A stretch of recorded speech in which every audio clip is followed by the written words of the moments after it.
This past year for anime had some incredible shows, from Kaiju number 8 to Dungeon Meshi, another season of Demon Slayer, Spice and Wolf got remade, and Oishinoko Season 2, just to name a few. I wanted to talk about the shows that, while they might have not been the biggest or even objectively best shows of 2024, I really enjoyed watching them. So much so that I sat back and thought, wow, that was great. I'll probably watch that again.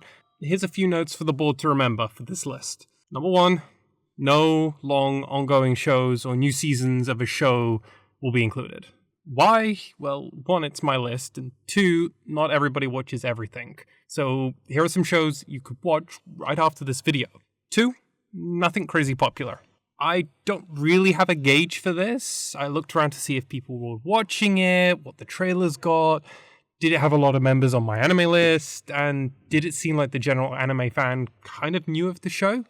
And number 3, no weirdly cliffhangery ending, you gotta go read the manga shows.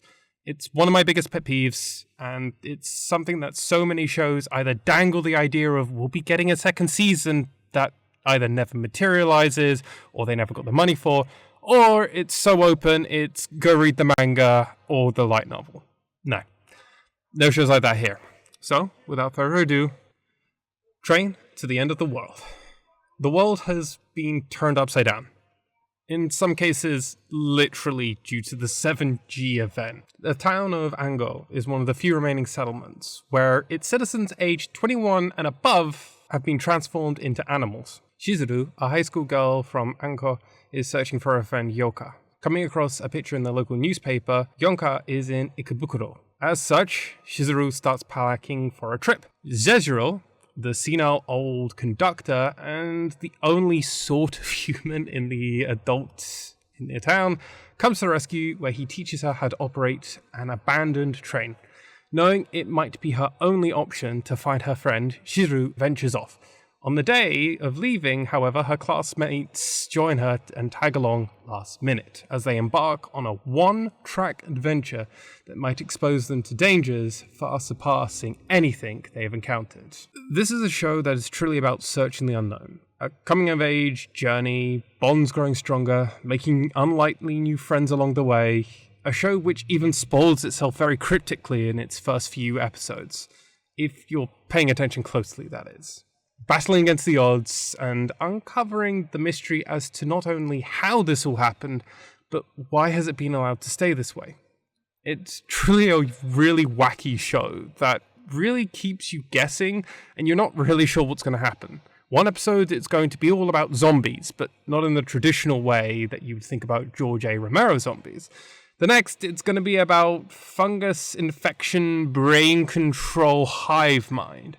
It's a really wild show, but in the best of ways. And while it does have some darker moments, it doesn't get too bogged down like the girls either. It stays true to what it set out to tell. The story of friendship, growth through overcoming, and leaving home is scary, but at some point we've all got to do it, as we'll all have to take a train in some way or another to the end of the world. Mayonaka Punch. Vampire YouTubers. Yeah, let that just sink in for a split second. But there is so much more to it than that. Misaka, a human YouTube or YouTube in this world, ends suddenly as she's kicked out of her channel with her sisters, or best friends, former best friends, due to her less than stellar reputation.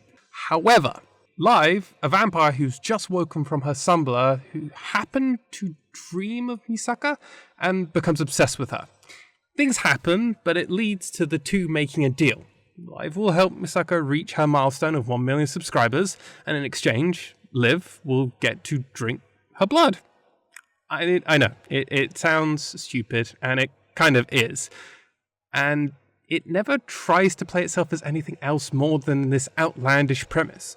A show about redemption, overcoming past mistakes, growing, and with somewhat harsh reality of making videos on the internet, how sometimes the get views quick idea can very much come back to bite you.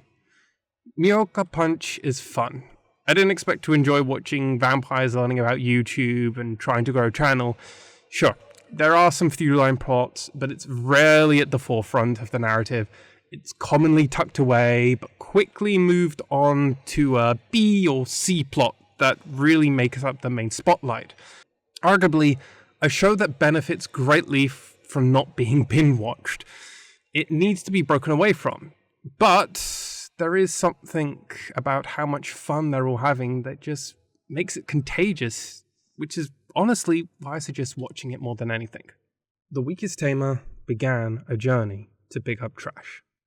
As my partner and I lovingly refer to this show as, I'm the trash man! An isekai and reincarnation in the most loosest of stances. Ivy is born into a loving family.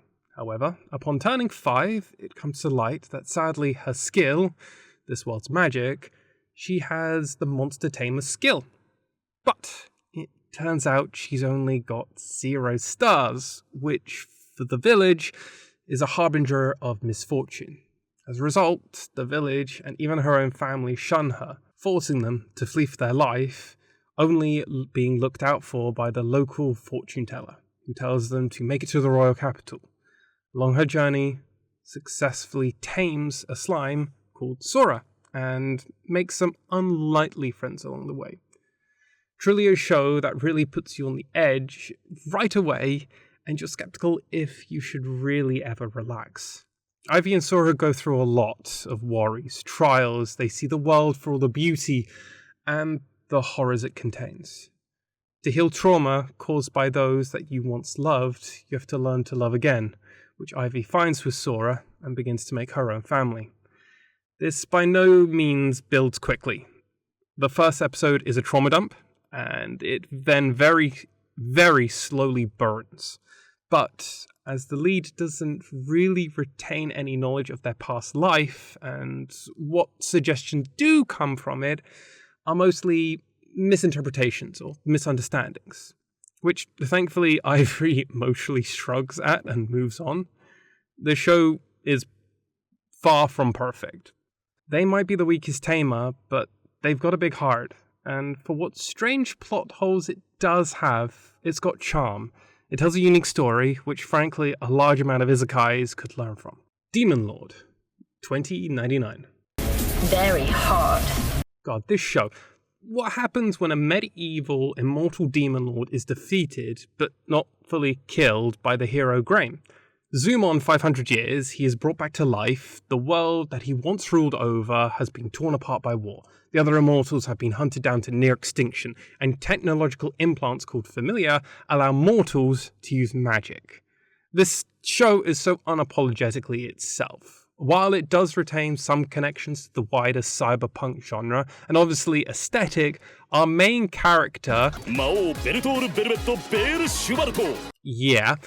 says his name full chest and is humbled in the first episode due to his powers being based on his influence. Due to some plot developments, he becomes a somewhat successful streamer and very proudly boasts about having 3 million followers, which gives him the power I'm sure most large creators' egos can only rival. What's fascinating is this is a perfect example of a plot not slowing down, not even for a second. At the halfway point, which a huge chapter is now ending, a lot of shows would have a beach episode, not Demon Lord. Slap bang, right to the next district, the next arc, so we can have 2 fully complete and satisfying ending. Hey, could we keep going? But if it ends here, the show is still fantastic. It explores the depth that the near cyberpunk future can give us. Similar to how gaming is slowly peeking out the layers with Valhalla, Demon Lord does for anime. Cyberpunk Edgerunners came out late 2020, so perhaps we're entering a new age of cyberpunk shows. We've got to wait till 2026 for the new Ghost in the Shell show, but things could be on the horizon. Pseudo Harem does what so many other romance, slice-of-life, high school shows wish they could do.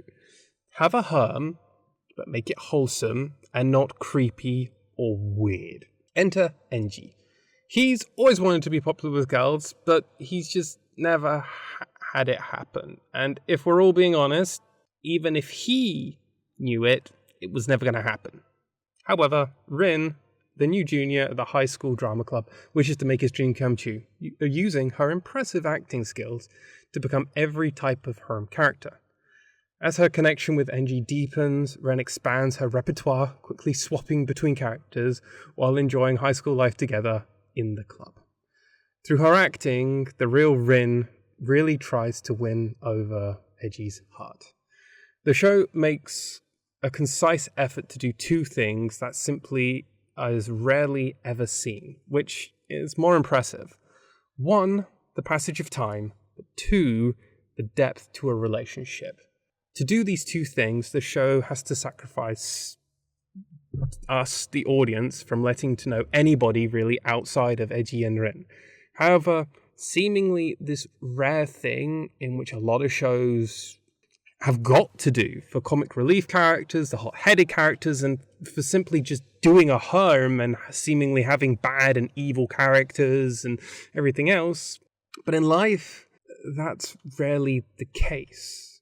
In a relationship between two people, it's almost never like that. So Pseudo Harem is able to go through several years of school and even post-school university for Eji to see what it's like for two people to grow, to lose that connection of school, to continue that relationship. This is either a show you'll get a lot out of, or it's not really for you. That's the nature of slice of life shows. It's not going to be one of those where you want the odd bit of action scene to keep things high-paced. It's very much those day-to-day motions, going on dates, slowly learning more about how each other's tick. Why do you like these things? And messaging back and forth, doing small little podcasts or even voice memos for one another. It sacrifices the time that you have to learn about other characters to really learn about the nuance between Eji and Rin and what gets those two together. However, knowing that there has been a passage of time between episodes is what also brings you together to work harder to achieve something, the goals in love and life. Sometimes it means you have to sacrifice some time together to make a life together. So that's the 5. Train to the End of the World, Mayonaka Punch, The Weakest Tamer Began the Journey to Pick Up Trash, Demon Lord 2099, and Pseudo Harem. I will shout out Mr. Villain's Day Off, I'll Become the Villainess Who Goes Down in History, and Dungeon People as some other shows that, hey, I enjoy watching them. If you've got extra time, maybe check them out. At least watch their trailers. This year has had some real big hits that millions around the world have loved and enjoyed, but there was also some incredible shows that were just outside of the limelight and each told their unique story. And I hope you might enjoy watching them for yourself.